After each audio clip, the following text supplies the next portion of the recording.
Good morning, ladies and gentlemen. For decades, the political establishment in Westminster has betrayed British workers. British people have barely seen any real wage growth. Over 1 million young Brits are now out of work and education. The Tories and Labour made Britain one of the softest touch countries on earth for illegal workers. They created an ecosystem in which illegal migrants are funneled directly into our national economy, driving down wages and funding the despicable people smuggling gangs operating across the Channel. They effectively decriminalised illegal working in the United Kingdom. Now, this is a key reason why British people have barely seen any real wage growth. It's a key reason why over 1 million young Brits are now out of work and education. Existing civil fines are treated by bad actors as a minor cost of doing business. The system protects corporate elites and high street criminals while penalising law-abiding British workers and young people seeking their first job and honest businesses that play by the rules. Well, under a reform government, this betrayal ends. We will introduce the toughest penalties in the world for those who employ and profit from illegal migrants. We'll restore order to our high streets, protect the integrity of our border and return fairness to the British economy. We will stand up for British workers. Now, illegal working is embedded in the business models of multi-billion-pound multinational corporations operating in Britain. In our major cities, it's common knowledge that illegal migrants housed and fed in hotels and HMOs at immense expense to the British taxpayer are moonlighting for gig economy platforms.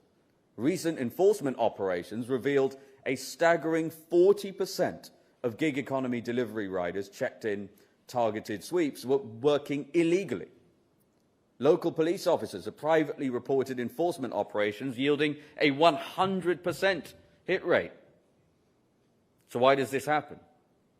Because platforms allow individuals to rent out and trade accounts on social media with zero meaningful oversight. Corporations turn a blind eye while harvesting huge financial returns. That's why Reform UK will introduce the Deliveroo law. Under this legislation, company directors will be held personally and criminally liable for systemic illegal working within their businesses, regardless of whether they claim personal knowledge of individual breaches. We will mirror the senior managers and certification regime used by the Financial Conduct Authority, strict liability for those at the top. If a company accumulates material immigration breaches or fails to demonstrate compliant right-to-work checks, its executives will face up to 5 years in prison. And all platforms operating in Britain will be legally required to designate a UK accountable person. Overseas directors will not evade justice. Alongside prison sentences for directors, Reform UK will impose crippling financial consequences on the corporations themselves. Large companies that exploit illegal labour will face fines of 10% of their annual worldwide turnover. We will target the individuals who facilitate this trade by renting out their accounts to illegal workers too. Those who lease their credentials to illegal migrants. They will face immediate revocation of their visas if they are non-citizens, large fines backed by asset seizure and jail sentences. To protect road safety and close regulatory backdoors, reform will make it illegal to use any vehicle for commercial delivery without a full British driving licence. I know, in saying that this would be a new policy. Ending the widespread misuse of provisional learner licences. The decay of Britain is equally visible on our high streets. We all see it every day. Over the last 15 years under Tory and Labour governments, over 10,000 classic British pubs have closed their doors. Beloved retail institutions, department stores and local bank branches have vanished, driven out by excessive red tape, exorbitant business rates and crushing taxation. Yet, as legitimate businesses close, we have witnessed an artificial boom in cash-intensive operations. For every British pub lost in recent years, 7 vape shops have opened. The number of nail bars has surged by 91% since 2010. The number of foreign barber shops has doubled nationwide and tripled in places like Essex and Doncaster. Nobody genuinely believes all these operations survive on legitimate commercial demand. In fact, the National Crime Agency estimates that £1 billion in criminal cash is laundered through high street front businesses every year. They trade illegal products, they evade tax, they employ undocumented workers, and act as fronts for organised crime. Honest small businesses simply cannot compete. Reform UK will execute a comprehensive strategy to reclaim our high streets. Firstly, we will introduce national licensing for vape shops. These licenses will be capped at 1,000 premises allocated to local authorities. This measure will instantly reduce the number of vape shops by 70%, ensuring they no longer dominate our shopping parades. Any unlicensed shop will be immediately closed and its assets seized. We will fund multi-agency task forces combining police officers, trading standards and immigration enforcement into single units. Operating with full combined statutory powers, these units will have power of entry and execute single-visit operations capable of carrying out arrests and serving immediate deportation notices with no administrative delays. We will also end financial disincentives. You see, local authorities currently face direct costs when pursuing complex criminal prosecutions against dodgy high street operators. We will establish a central prosecution fund managed by the Home Office to guarantee that enforcement is never constrained by local council budget deficits. Reform will also introduce a tip line for people to report suspicious businesses. This hotline will allow members of the public to report suspected illegal working, money laundering or organised criminal activity on their local high streets. Police and integrated high street units will be bound by a statutory requirement to investigate every credible report. To encourage public engagement, people whose tips lead to successful enforcement action or prosecutions will receive a direct financial reward funded from a share of the penalties recovered. I also want to address the fact that among the biggest victims of the illegal migration scam in Britain are our young people. There are over 1 million 16 to 24-year-old Brits who are out of work, not in education nor training. They are competing for entry-level jobs with record numbers of illegal workers. It's not fair. Corporate CEOs have been making a fortune by hiring illegal workers and undermining British youngsters. Reform will jail them and stop illegal working for good. We will stand up for British workers. Under Reform UK, Britain will no longer be a soft touch. We will establish the toughest penalties anywhere in the world to end illegal working and stand up for British workers. Thank you.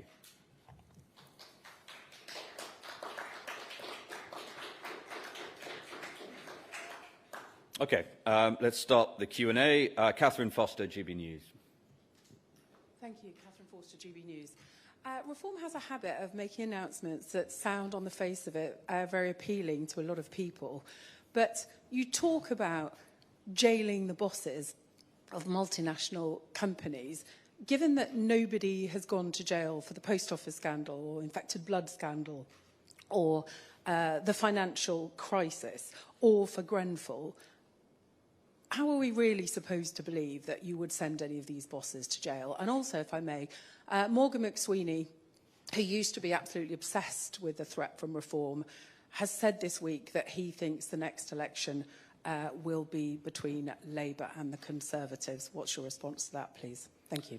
Okay, so Morgan McSweeney, it's always been fascinating that people keep telling me how smart Morgan McSweeney is. I think the entire reign of Keir Starmer is evidence to the contrary, so I would pay little attention to that. In terms of the previous track record of governments in Britain prosecuting people who should have been prosecuted, especially very rich and powerful people, the catastrophic failures of the Tory and Labour government should not be a reason for you to doubt what Reform can do. In fact, it's why Reform are where we are.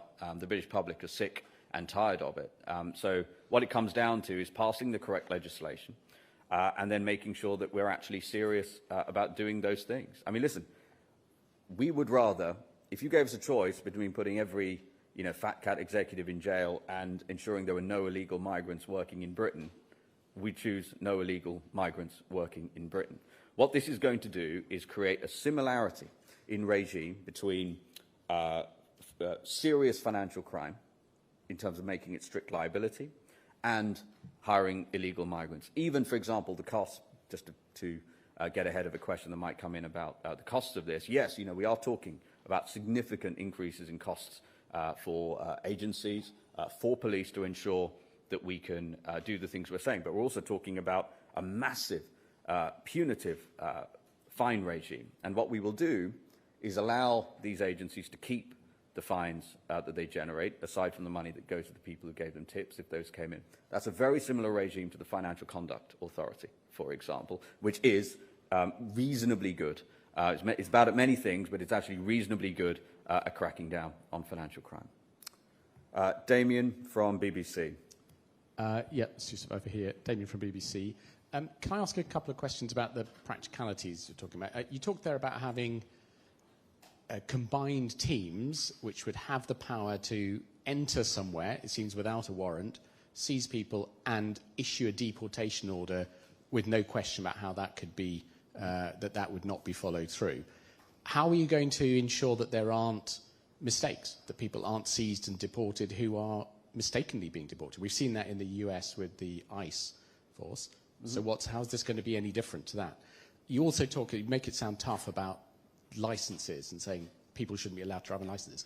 They're already not allowed beyond 12 months in the UK on a foreign license, whether it's some you can swap directly, some you can get a provisional license. It's only EU countries that you can drive for longer in the UK than 12 months on a foreign license. So isn't that just sounding tough? But unless you're going to target EU citizens, you're not really making a difference there.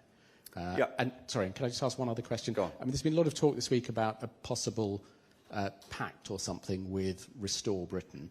Can I just ask you personally, I mean, one of the reasons for the falling out, I think, was that Rupert Lowe, there was a report made or an accusation made that he had threatened you specifically, and that was one thing police followed up. He's asked that differences are put aside. Will you put that aside? And do you think that's worth doing to have a pact?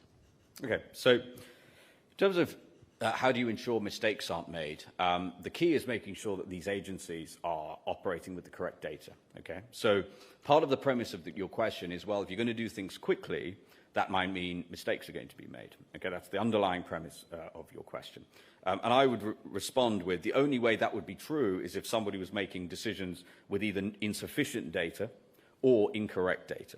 Now, the policy we've announced today comes in the context of policies we have already announced, including an all-new legislative regime for immigration, namely what me and Nigel announced last summer, Operation Restoring Justice. So for starters, they will be operating with data from a host of agencies, and by the way, bringing together data including from places like HMRC and the NHS too. We will focus all of the state's resources on tracking down every single person in Britain who is here illegally, which is a gargantuan task, and that's really important to say. The second thing is, one of the reasons why there's almost no instances where somebody commits a crime, for example, which should result in their deportation, and them actually being deported, is because of endless lawsuits, endless resistance from a judicial perspective, and we are going to clear the decks legislatively to make sure that that doesn't happen. Now, if your question to me is what happens if someone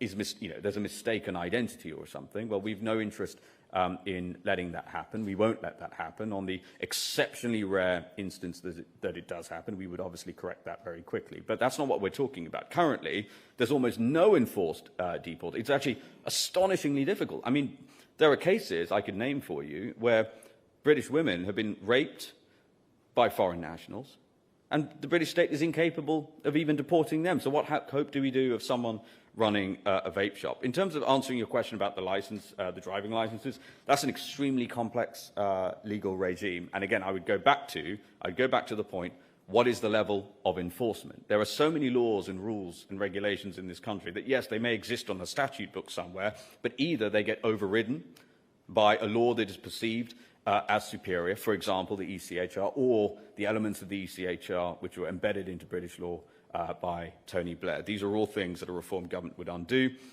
In terms of the point about Rupert and Restore, look, my feelings towards Rupert pale into insignificance relative to the mission to turn around the country. There are tens of millions of British people who see the country we love slipping away from us, the country we were born in and raised in slipping away from us, who want secure borders, who want the mass deportation of illegal migrants, who want severe criminal penalties for those who contribute to the undermining of British workers. I could go on. So I think that's what we should focus on. Rob Powell. Yeah.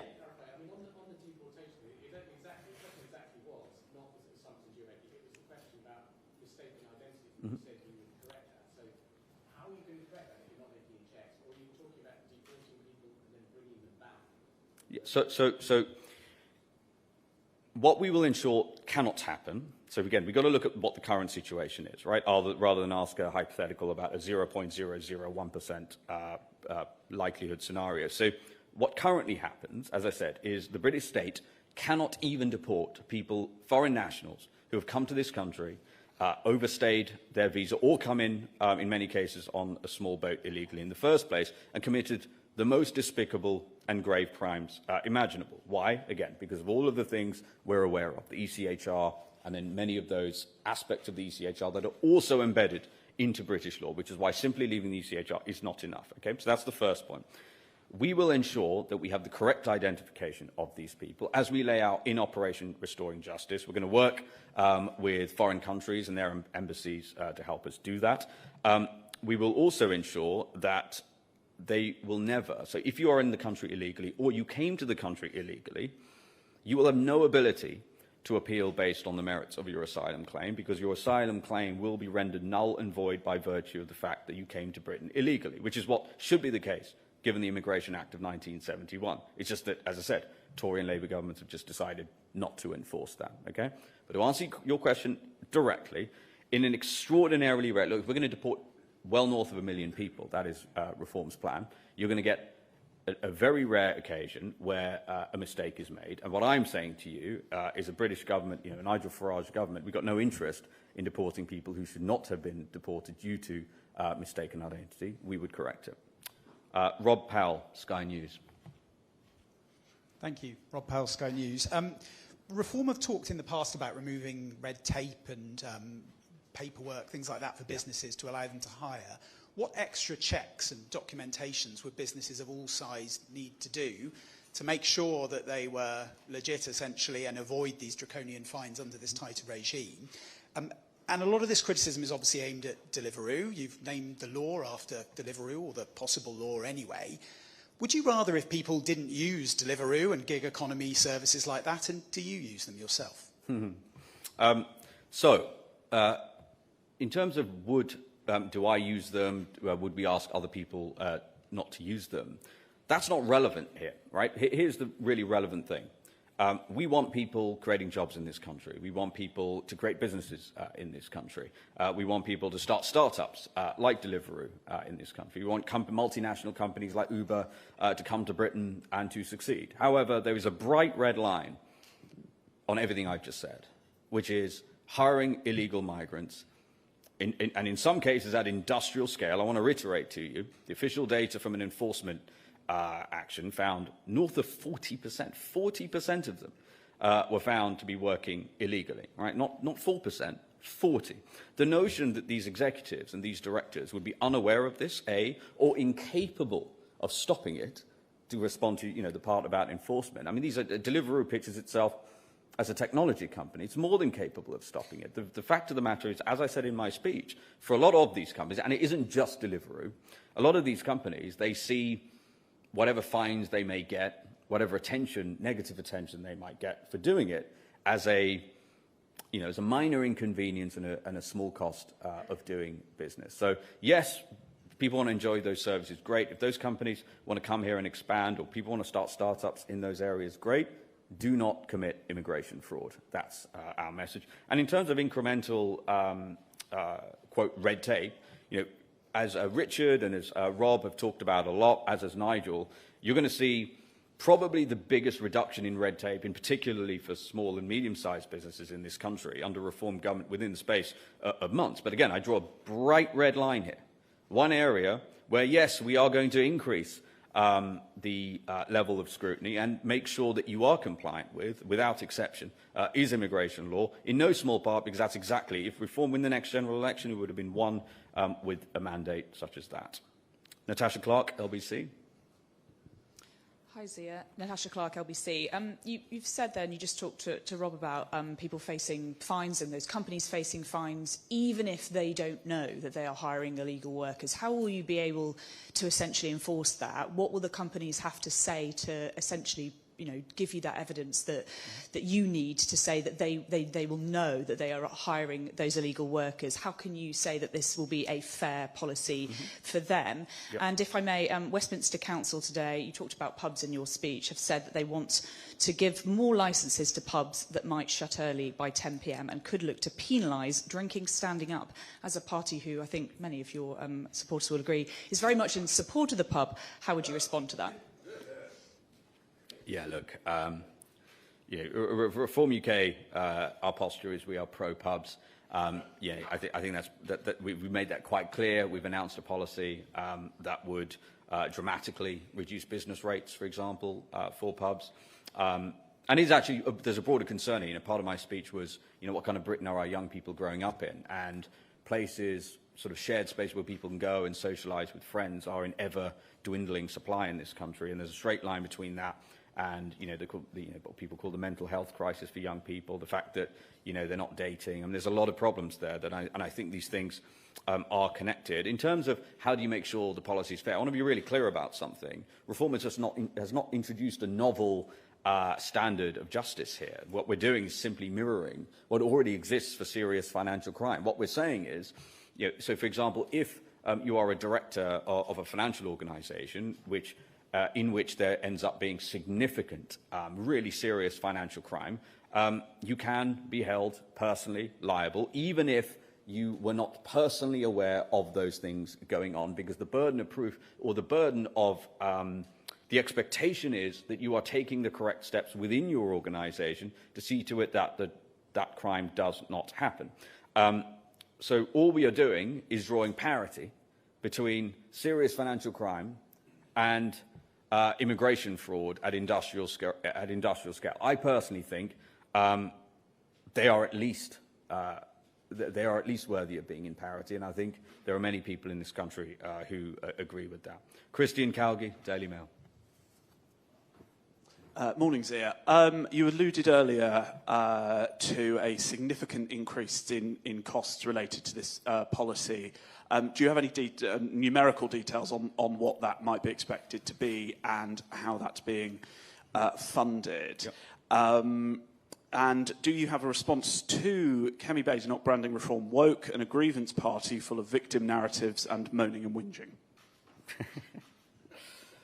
Okay, so in terms of costs, we estimate the total cost ramped over a period of time for incremental enforcement resource to be in the region of 400 to 500 million. However, as I said, again, a lot of this has been modelled off what the FCA does and financial crime. So just as the FCA gets to keep the proceeds of enforcement actions that it generates, we would do the same with this. So we actually expect broadly the cost, this policy to be cost neutral, just given the gargantuan scale of the problem at the moment. Yeah, look, I don't think Kemi's had the best few days, and she's obviously lashed out at reform and started calling us names. She said that we're a party that has, that we have grievances. I would agree with that. We do have a grievance. We have a grievance with the fact they spent 14 years lying to the British public. They said they'd reduce legal immigration down to the tens of thousands, left office with that number at 1 million, shipped in 1 million people gross, 6 million people net, built 400 prison places net to cope with that, and then has the gall to go on telly with victims of serious crime and complain about early release when they released tens of thousands of people early, including people who committed serious crime. They allowed 130,000 illegal migrants to come here by boat. I mean, Chris Philp went out to the Channel to sort of go and point. I mean, that's sort of I think there's terms in criminal psychology about people who go back to the scene of the crime in some sort of odd display of narcissism. I mean, the Tories are responsible for the majority of the illegal boats that have come to this country, the majority of the illegal migrants, and everyone who Chris Philp filmed and interacted with were basically travelling a trail that he had created for them. Even his interactions with the French. No British government has paid the French more to stop the boats than the Tories. So, I mean, the whole thing is absurd on its face, and that is why I maintain my view that the Tories, as of the next general election, will no longer be a serious and credible national political party. Genevieve at the Telegraph. Hi, Zia. Thank you. So, first of all, you mentioned stopping those with foreign driver's licenses from using commercial vehicles, and the companies would be fine. Would that include lorry drivers, for example, and any kind of major delivery drivers? Secondly, you've already just mentioned there the early release scheme and the ongoing upset, not only from the family of PC Harper, but also the force that he used to work for, that his killers are still eligible for early release. Would you back calls for a specific carve-out where those who have killed emergency service workers, such as PC Harper, be exempt from early release? Thank you. Okay, so firstly, there will be no industry or sub-industry exempt from our immigration laws. So that's the first point. In terms of your second point, I think it's absolutely disgusting that somebody who killed a police officer, the fact that we've been talking about releasing this person early it makes me sick to my stomach. And it's why I go back to the point, of course, you know, Labour have been an absolute disaster on this, and I think it's objectively true that they are making a bad situation worse. That is without doubt true. But it is also true that the Tories imported 6 million people net, that's the net number, through immigration, and built 455 net new prison places. Not 455,000, 455. Okay, so no, I'm not going to call out for call for a carve out just for that small sliver. They should never be allowed out. As you're going to hear from us in the coming week, we will have far more things to say about this.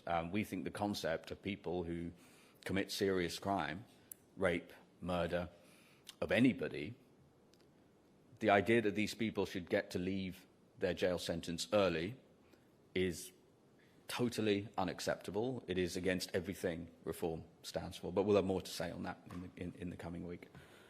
Michael Knowles at The Express. Thank you, Zia. You mentioned potential rewards for people that effectively tip off the authorities about dodgy businesses. How much are you looking to potentially pay people for doing so? And I think you touched on your answer to Natasha, but the Prevent statistics this morning show a sharp increase in children being referred to for alleged extremist views. Why do you think that is? What's sitting behind that data?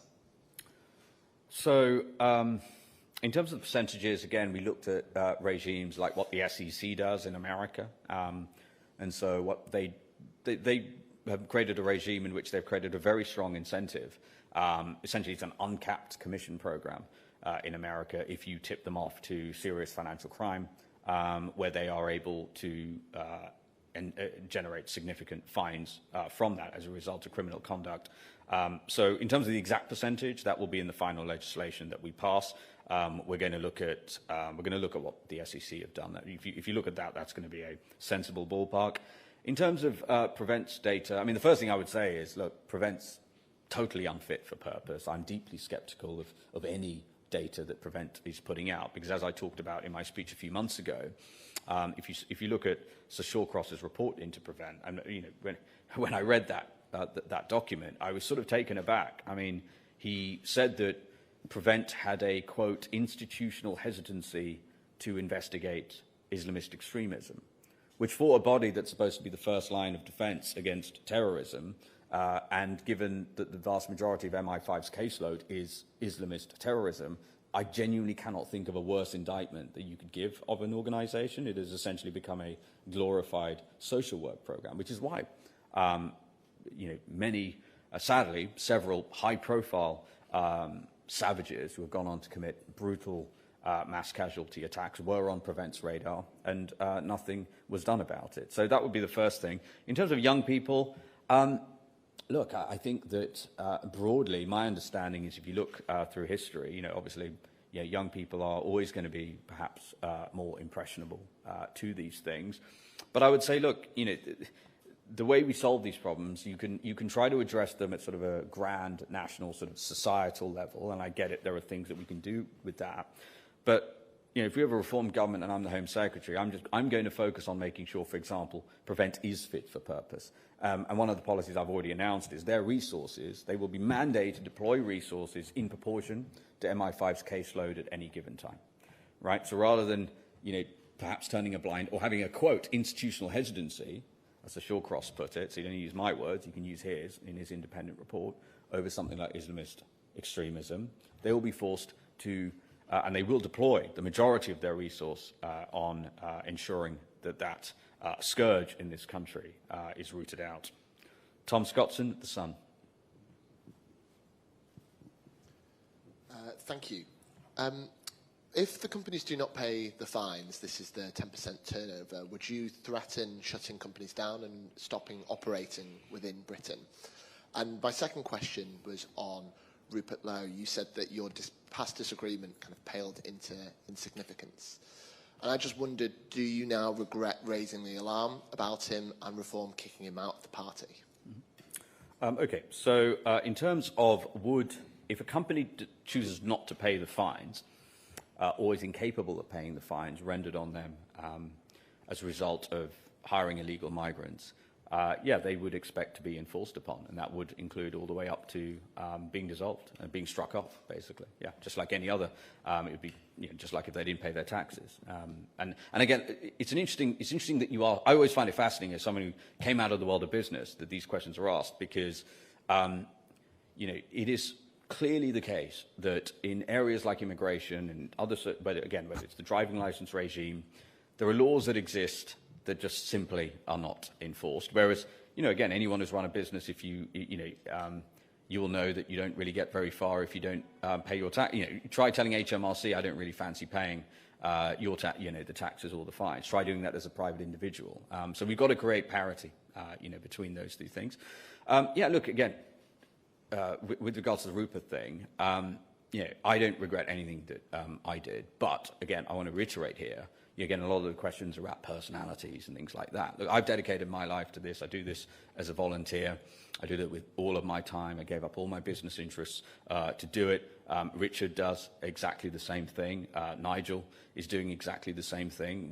We believe this in our hearts. We think that we've got a vanishing window of opportunity to turn this country around. We think the next general election will be the most important general election fought in this country's history. We believe that in our bones. And so I think that's the context that you've got to see any personal disagreements or personal difficulties. Isabel from Politico. Hi, thank you. Since Monday's press conference, the French have said that the Navy plan would constitute a violation of French sovereignty, as well as a violation of the law of the sea and international law. Have you had any contact with the French government since Monday, or any other French politicians, to discuss the plan? And if so, who, and could you give us some details? Yeah, well, I'm happy to talk about things that are in the public domain. Less so talk about conversations that were private, especially given we are not yet the sovereign government of Britain. But Nigel Farage obviously did meet Jordan Bardella, for example, who certainly the polls would suggest is odds on to become, at the time, French president, now probably French prime minister. And he actually went on the record. You can go and look it up. He said that he would be very open to the idea of a Farage government returning boats back to France. So that'll be the first point. But I also would say, our position at Reform is that while, of course, we want to cooperate with our friends in Europe and France, wherever we can, on all matters, including border security and immigration, we are unwilling to allow the Élysée Palace, or anybody else for that matter, any foreign government, to determine whether Britain gets to have a border or not. And we've got a really strong view on this. So it is up to the British government to ensure that we have a border. And what was really interesting when I read that statement, I kind of laughed because here's the French government coming out and saying, no, we're going to stand up for our sovereignty. The French government, the Élysée Palace saying we're going to stand up for French sovereignty. Well, what about Britain's sovereignty? And I wouldn't expect the French government to care about that. They clearly don't. I would expect, call me unreasonable, I would expect the British government to care a bit about our own sovereignty. So north of 200,000 illegal migrants have left French shores and come to Britain. You'd have seen, I mean, I know it was a former Tory minister who shot the video, but, the French authorities ushering them onto boats, explicitly saying on video that they've been told to basically let them go. And this isn't just about, basically an invasion of north of 200,000 people in the space of 8 years. It is the composition of these people.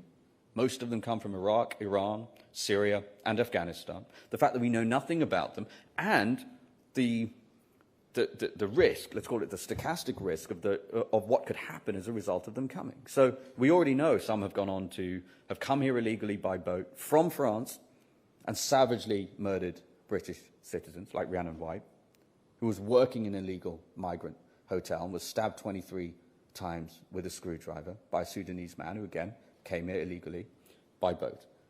We know that some of the people leaving French shores and coming here illegally, presumably under the watch of the French authorities, as we saw in those videos, have gone on to attempt mass casualty terrorist attacks in this country. Again, that's not a hypothetical. We know that that has happened, and the only reason those mass casualty attacks did not succeed is due to the brilliance of our security services.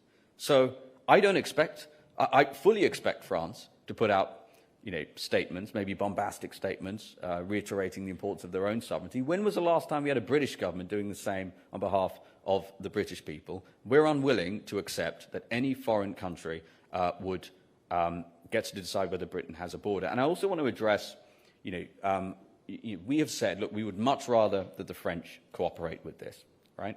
But make no mistake, we do envisage a scenario in our document, in Operation Fortress, in which they don't. And what we have said is Royal Marines will return the migrants that they pick up off those boats attempting to come to Britain, every single one, and take them back to the shores, the very shore that they left in the morning in France. And, I think it's been important. I saw Andrew Neil sort of quote tweeted me saying, this is, quote, bonkers, right? Now, I get it that if you're someone like Andrew Neil who's been basically analysing British politics for decades, you assume no British government can do anything of any sort, right? But I will say this. Number one, I think it's absolutely bonkers to allow the status quo to continue. I mean, how many need to come illegally before we decide our armed forces are necessary? Is it 1 million? Is it 2? Is it 5? I mean, there must be an answer. But also, he basically said what would happen is the French would respond with their armed forces, and talked about the relative size of the French armed forces versus ours. So what Andrew Neil and others who are making such an argument that the French would respond with some kind of, with some sort of threat and prevent those boats making the shore, we've got to understand what they are proposing the French would do. They are proposing that the French would threaten and push back out into choppy, high-tide waters a boat which is full of innocent civilians with a couple of Royal Marines on board. Now, make no mistake, not only forget about laws of the sea, that is a crime against humanity. And I am not President Macron's biggest fan. I think there is no chance that he would do such a thing. The reality is, there is a reality in which they're not particularly happy, and we have a big diplomatic row, for sure. That, we fully accept that, but that's what it would be. Some comparison about the relative size of our armed forces is absolutely ridiculous. And the final thing I'll say about this, again, coming from the world of business, if you're looking at something that has just been a massively persistent problem for a business or an industry for a prolonged period of time, you don't solve that problem with tinkering, with increments. You solve it with a significant step change and out-of-the-box thinking, which is exactly what the reform plan would deliver. And Chris from the Press Association. Thanks, Chris McKeon, PA. I also wanted to ask about Monday's announcement, given that we know the Royal Navy struggles to meet its existing commitments, and the offshore patrol vessels you're thinking of using already have a lot to do defending Britain from Russian activity around our waters, protecting fisheries, protecting the Falklands, a few other things. So, specifically, which of the Navy's existing commitments are you thinking of abandoning or scaling back in order to implement this policy? Okay. Really easy way to answer that question. Again, I'm fascinated to see that there are many, particularly in the establishment talking heads saying, oh, you know, our Navy has already got a lot to do. My response is simple. What could be more important a mission for His Majesty's Royal Navy than preserving the borders of the United Kingdom? I can't think of one. And so, you know, number one, we're going to prioritise our border. We're going to stop the boats from coming. And, you know, one thing I should have mentioned, actually, in terms of the feasibility and viability of this,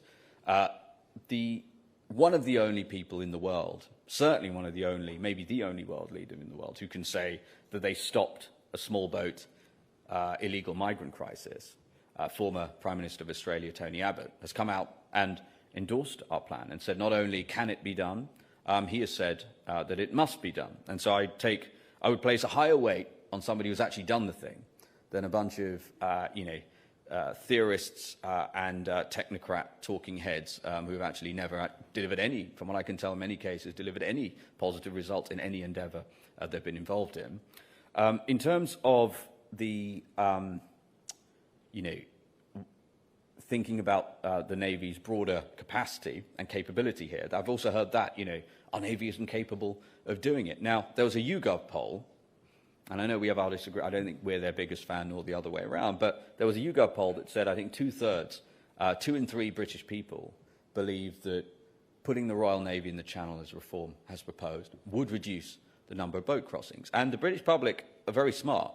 It's pretty clear that the notion that His Majesty's Royal Navy would be utterly incapable of stopping dinghies with unarmed people inside is just absurd on its face. When they're not taking on Russian warships, they're basically conducting a humanitarian mission, which they have done with aplomb in plenty of places around the world, including in Africa during the anti-piracy missions. So look, the Navy's absolutely capable of doing it. Does it need a lot more funding? For sure, absolutely. But that is something that Reform is going to focus on as well, we when in government. Okay, that's all the questions? Yeah, okay, go ahead. Yeah.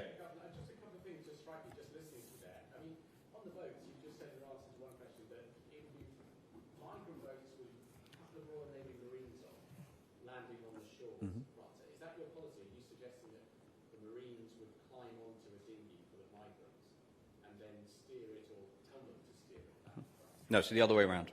So yeah, go on. Answer your question. Well, there's a follow-up. Yeah. The other thing is just on the, again, listening to the license bit, a large part of our economy exists because it depends on trade with Europe, trucks coming across, large amounts of goods coming this way and that way, license holders both ways. So are you saying that someone with a Czech license, a Polish license, a Bulgarian license would not be able to come through the channel?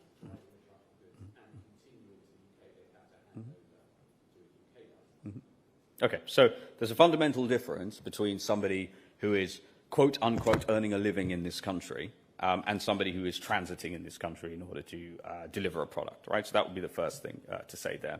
And I want to reiterate, the licensing regime in this country, A, is complicated, but the original question you asked me, during, about 20 minutes ago, you put it to me that, well, this thing is already not allowed. But I want to reiterate that just like so many other offences that you might reasonably categorise as perhaps more minor, they are overridden by manifold regulations and laws, again, going back to the ECHR and the regime Blair created. So that's what we're talking about, ensuring that people, A, follow the rules, and B, that there are consequences for people that do not.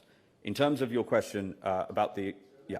You've just overridden your policy with an exemption that says people coming through and transiting can use it. So you're already creating complications to make it... No, because again, we're talking about companies operating in the UK, right? So there is a fundamental difference between people who are operating in what you'd call during the ordinary course of business, where their fundamental business is in the UK, and people who are coming here, to, for example, deliver a product. There are fundamental differences between those two things.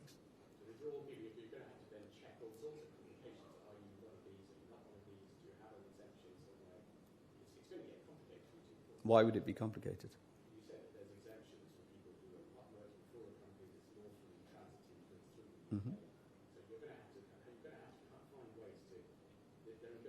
but what you're referring to there, again, is a data problem, right? And so, again, this is what... And you can actually see the areas of success, for example, in America, where ICE has had success and the DHS has had success. It is by bringing together a whole multitude of data sets that were not previously speaking to each other. So the world we're talking about is not one where it's going to take weeks in order to determine somebody's immigration status, right, or if they're operating lawfully, in the context of them being a foreign national. We will be able to determine that very, very quickly, okay? In terms of the naval operation, yeah, so the first thing to say is the plan was devised by a number of senior former members of our armed forces. It's been endorsed by a number of senior members of our armed forces, including the Navy, and we've put those, I think, on page 3 of the document. And what we envisage happening, something the Royal Navy has done frequently before, so again, there's nothing novel about this. You have these river-class offshore patrol vessels, and then you have these RHIBs, which are rigid-hulled inflatable boats. Those are highly maneuverable. They're very small. They can go right up alongside these vessels, which are not particularly maneuverable, and frankly, most are not seaworthy, right, as we saw just a few days ago when one caught fire. So they would go up alongside. They would pick up those migrants and put them onto the Navy vessel. And we took a strong view on this because, as far as reform are concerned, the only acceptable number of casualties on an operation like this is 0. Okay? So we took it upon ourselves to say we want to ensure nobody dies, no migrant perishes anymore. You look at what happened in Australia with Tony Abbott's plan, Operation Sovereign Borders. With that, I think it was 2007 to 2013, 1,200 migrants making the journey died. During Operation Sovereign Borders, again, a joint military operation to stop the boats from coming, 0 died, and he stopped the entire crisis within a period of weeks. So the Navy are more than capable of doing it, and we expect they will. Okay? We will take one more. Go on. Yeah.